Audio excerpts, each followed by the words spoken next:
It's another Saturday when we bring you your favorite security and safety tonic on television, Security Watch Africa, only on this channel, the Africa Independent Television. And on this program, we'll bring you that information you need to keep your life safe and secure. Welcome to your program. My name still remains Patrick Abambu. Today, we'll be looking at one of the topical issues that confronts Nigerians and all those that live and interact with Nigeria. We know that is electionary period where there are lots of electionary activities going on, campaigns are going on, accreditation, mock accreditation is also going on in some areas today. And so we need to look at what really should be the role of the military in elections in Nigeria, election security in Nigeria. And I already have in the studio somebody who has seen it all, both here in Nigeria and outside Nigeria, a retired military officer and a communicator who will be telling us from his experience and what should be, and if we're a Nigerian military. Well, and when we talk about Nigerian military, we'll see particularly the Nigerian Army getting more involved in the election because they have to monitor activities and just be on standby in case of any breakdown of law and order. But that will be after this introduction to the topic by Shuli Daniels. To assure the personnel of the Nigerian Army are poised to discharge their constitutional duties of providing a peaceful atmosphere before, during, and after 2023 electionary period. These year's exercises are also unique as they are being conducted during a major electioneering season, and one of the expected outcomes, therefore, is to shape a secure environment for the successful conduct of 2023 general elections. As electioneering activities for general elections begin, I wish to once again assure the public that the Nigerian Army remains committed to discharge its constitutional responsibilities and assist in providing a secure environment for the conduct of general elections through Operation Safe Conduct. That was the Nigerian Chief of Army Staff, Lieutenant General Farouk Yahaya, speaking at different occasions, stating the readiness of the Nigerian Army in the coming 2023 general election security that is just few weeks away. Military participation in election security in Nigeria is in fulfillment of the constitutional mandate to render assistance to civil authority when called upon to do so. Although some Nigerians have questioned the involvement of the military in the country's election security, Security Watch Africa this week, we examine among other issues: 1. The need for the military's involvement in election security. 2. Should they be involved in the first place? 3. To what extent should they be involved?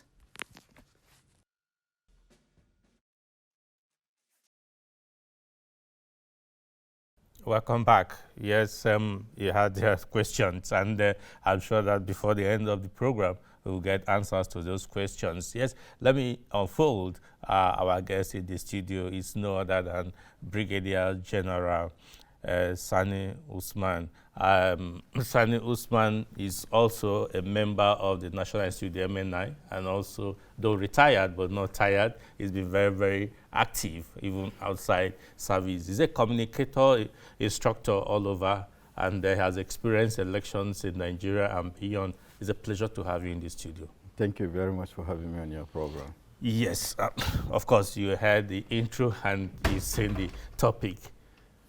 Why do we have military on standby or involved in election security in Nigeria?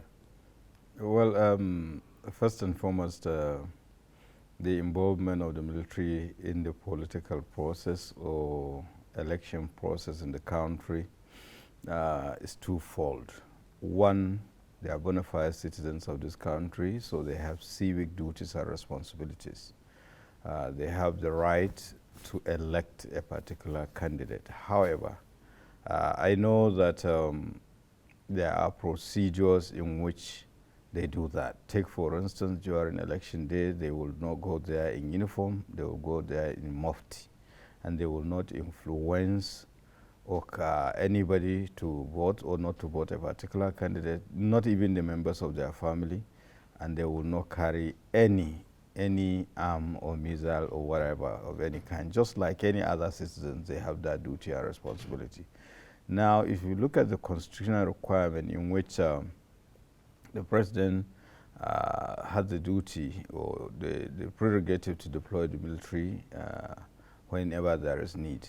Now, the military performs at least two duties to enhance democratic process in this country. One, there are some remote areas where they are not accessible, so they assist, particularly the Nigerian Air Force, and of course there are Nigerian Navy with, airlift or transportation of some of the electoral materials, and of course the electoral officers. That is one. Secondly, the other aspect is the fact that there is aid to civil authority. There were instances where there were breakdown of law and orders, either before, during, or after the election process, in which the police are overwhelmed, so there is a procedure in which they will assist. However, basically the military will not be deployed unless whenever there is need, and of course there is a procedure. So, and of course there must be justification, and thankfully, beyond what you have heard the Chief of Army Staff has just said, there is even a pamphlet that they publish in respect of code of conduct during Operation Safe Conduct, in which every officer, every soldier, rating and airman and woman knows what to do in case of such eventuality. And of course they will be under the direction of a particular commander. So basically that is it.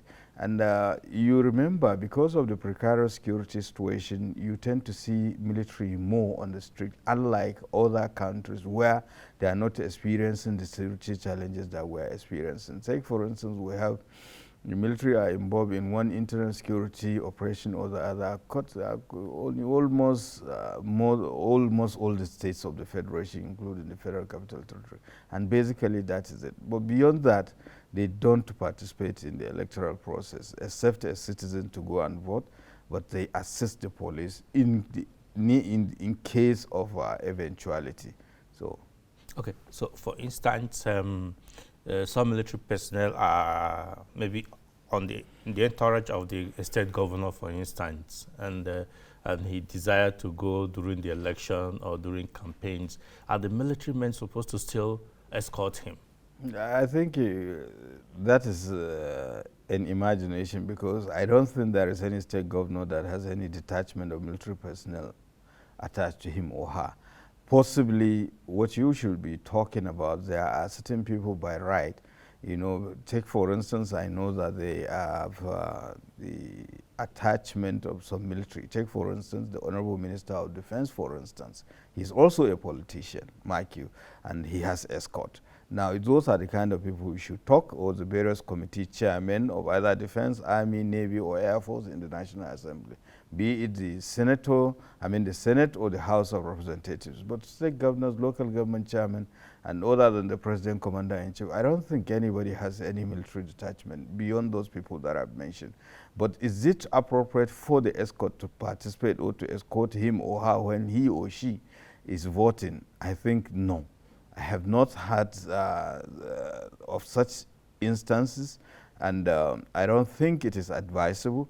And in fact, it has not happened before. So why should it be, when they are exercising their franchise as bona fide citizens of this country, that they should go with escort to intimidate people? No.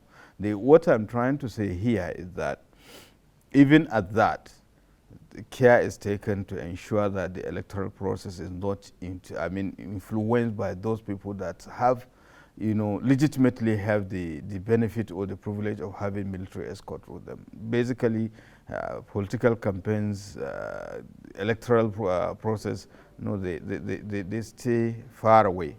They stay far away. Yeah, okay. I actually asked that because we have seen instances, one or two governors in the country that have a very military presence, even when they are moving to. They will say that because of the terrain and all that. I can point instances, but no problem. Let's now come to this issue that you have brought out, which is aid to civil authority, like airlifting and transportation of some of all these facilities, equipment. To who do they render this to? To the INEC or to? Naturally, it is to the INEC, based on request, and there are some procedures. Based on request, okay. Yes, based on request. You know, INEC has procedure of doing, but of course they don't have full-scale logistics. You know, take for instance, you know, they have to liaise with other, you know, service providers to do certain things, you know, including other private companies, you know, to ensure that the electoral materials have reached the desired polling centers and booths, as the case may be. So it is in that process. Take for instance, and time is equally of essence. It is easier, much easier to airlift some of the materials by air than, you know, transporting them, especially given the terrain and given the security situation. So Air Force, Navy, they all assist. So basically to, you know, transport those materials. But beyond that, no. From there, the other security agencies take over. Then unless if there is total breakdown of law and order and the police are overwhelmed, you will not see the military. And I wonder what you are talking about, a state governor, which will, except for Borno State, we all know for the obvious reasons, you know, because of the insurgency and terrorism. I don't think if there is any governor that is having the benefit of military personnel attached to him. Okay. Now let's go to the point of you know, Operation Safe Conduct. It's one of the processes that the military have used to ensure that their men are not where they're not supposed to be. That's what you said, the pamphlet that is being printed. But what should the populists do? Because, for instance, if they see a movement of military personnel on an election day, what should they do? Yeah, movement how? Take for instance, unless naturally people will move. No, the military men, for instance. Naturally people will move. And if the movement does not impair or impact on the electoral process, I think it's normal. But I can't imagine the military moving on election Can they day. patrol? No, why should they? Okay.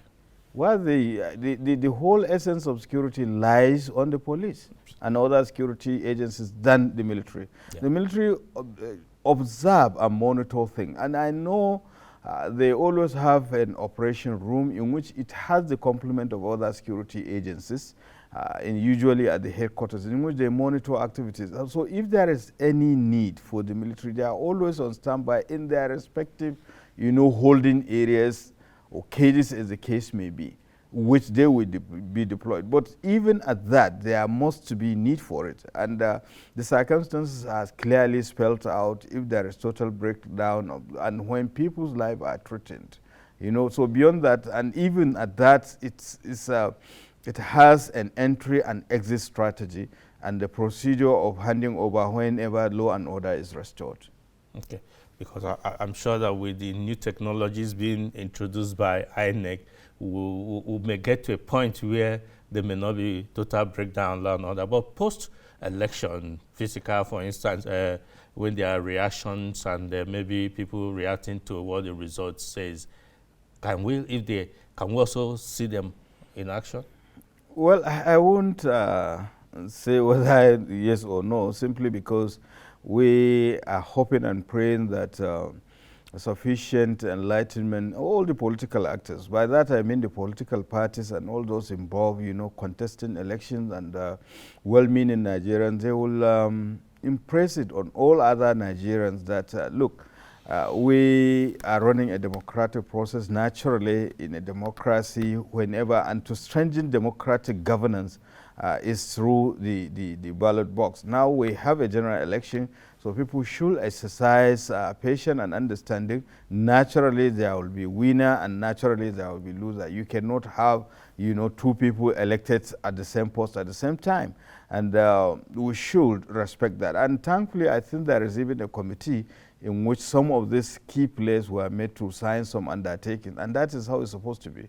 And I expect all the stakeholders, all meaning Nigerians, should understand that it is not issue of do and die or die affair.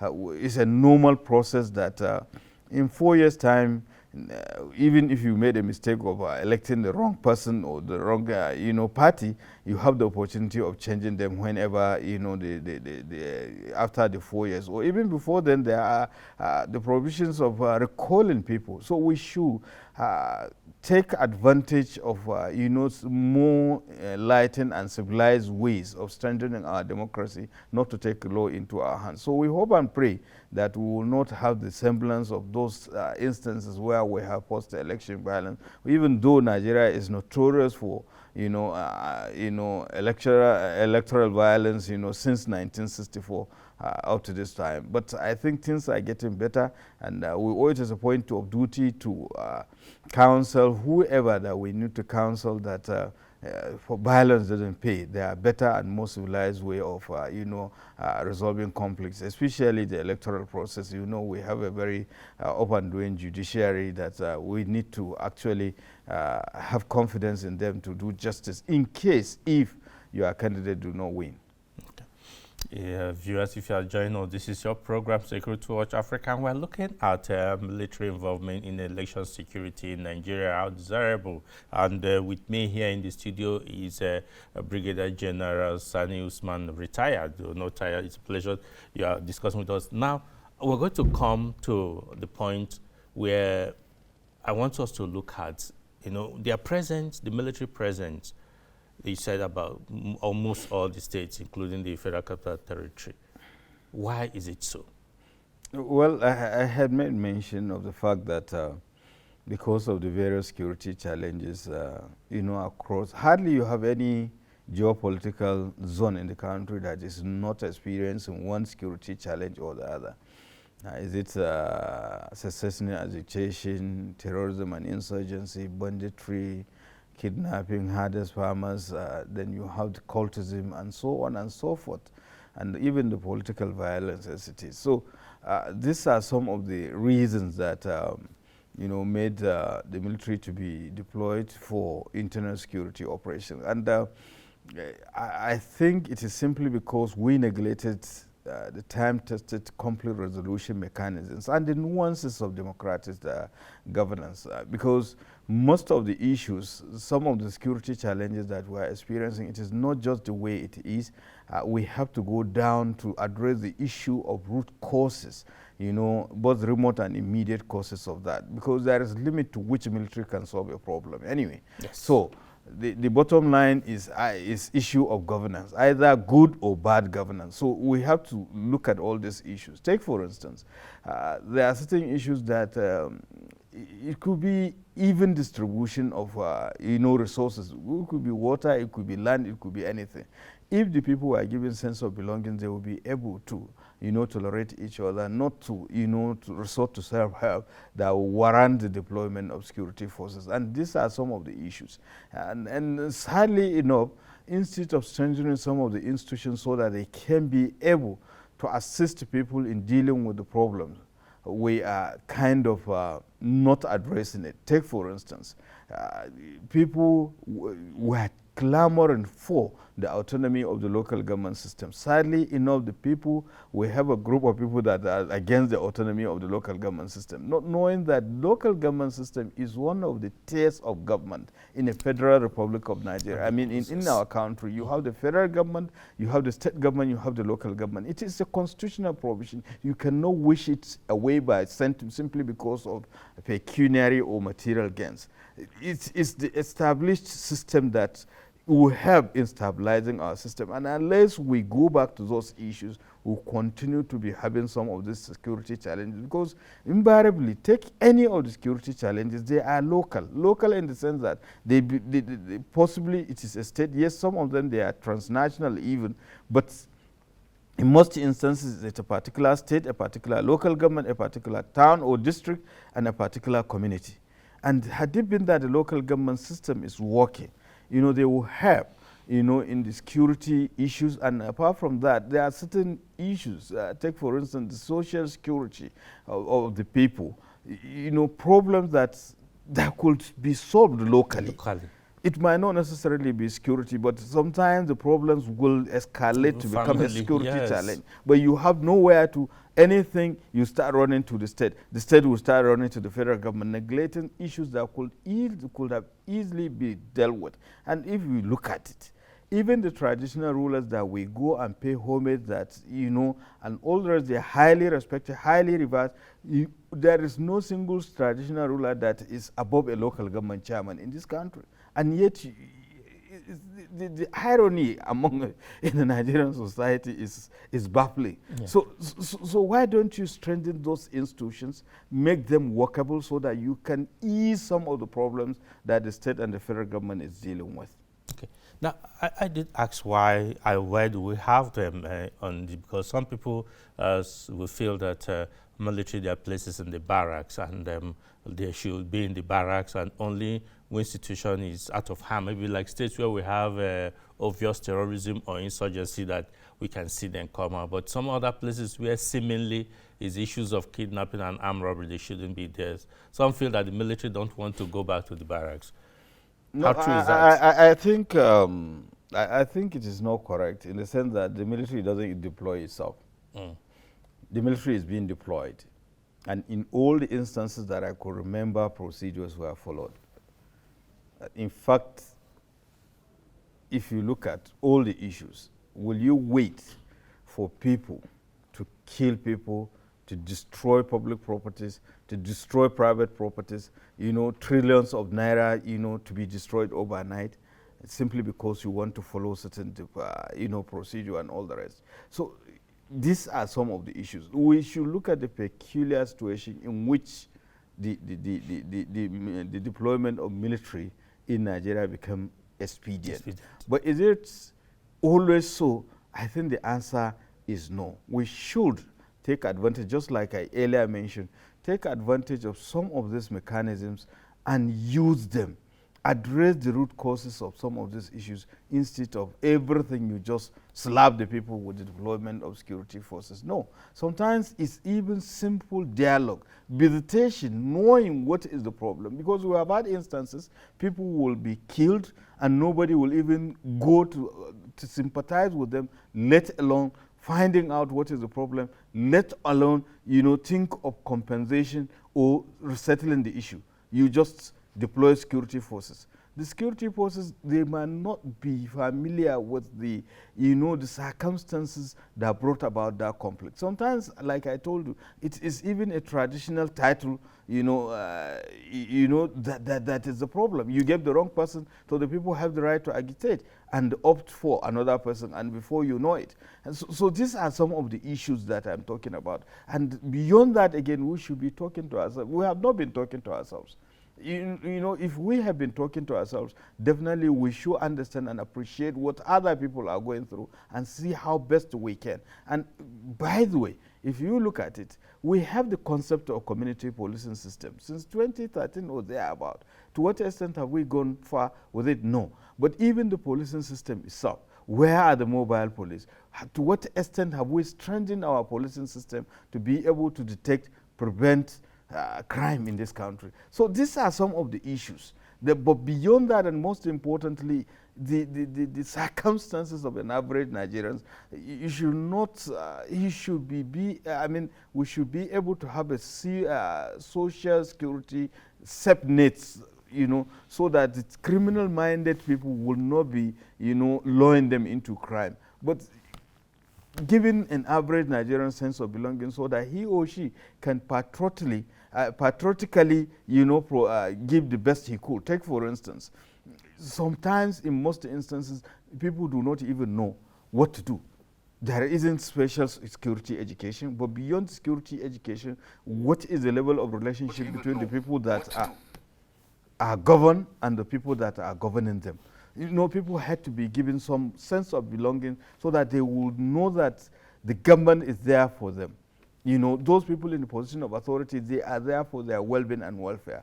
So, but that cannot be so if they are not economically, stable, if they are not secured. So you have to give sense of belonging to the people so that everybody, because honestly, a threat to a particular person is a threat to all. General. Yeah. Yeah, yeah. Even though we're getting signal to leave, but there are a lot of issues that we need to treat on concerning this topic today. You can send us, as viewers, you can send us your views or your comments. I know some are coming in. I was trying to take it, but if I take this now, we may not be able to round up because the controls is asking us to round up. Meanwhile, let me come to the issue that also crops up as since we're talking about military and security and the public. Sometimes you see friction between the public and the military. Like, take for instance, 2 days ago, there was an issue that happened with the University of Benin students and in the Edo military. State. Quite unfortunate. Quite unfortunate, and we have seen instances like that. Some would say that it's because the military has become present in everywhere, so that is why this infraction. How best can we handle this? Well, the starting point is that naturally conflicts are part of human existence, but there are some of them that are really avoidable. It is quite unfortunate, the circumstances, you look at it, policies. Whenever you are having policy, it should be for the common good of the people that is meant for. Now, we have had a policy that is, to some extent, is impinging, on the well-being of the people. People are cash-strapped and all the rest, so they resort to every means. But first and foremost, the welfare and discipline of all troops is a common responsibility. Now you have had scarce resources. People who want to go to withdraw money to the automatic, to either banks or automatic teller machines that are not readily available. What did the commander do to make provision for those soldiers, to also enjoy the services, knowing that outside there it was chaotic? I was telling you a story. Yesterday, I wanted to go to a bank. Unfortunately, the chaos was there. I have so to much, withdraw. and you have to use that discretion. Yeah, exactly, to leave. Yeah, I think we'll look more about all this by a subsequent edition of this program because we are getting signal to leave. It's been a pleasure having you in the studio, sir. We hope to have you back again soon. Yeah. Yes, until we'll come your way again next week. I say thanks for staying tuned and bye for now.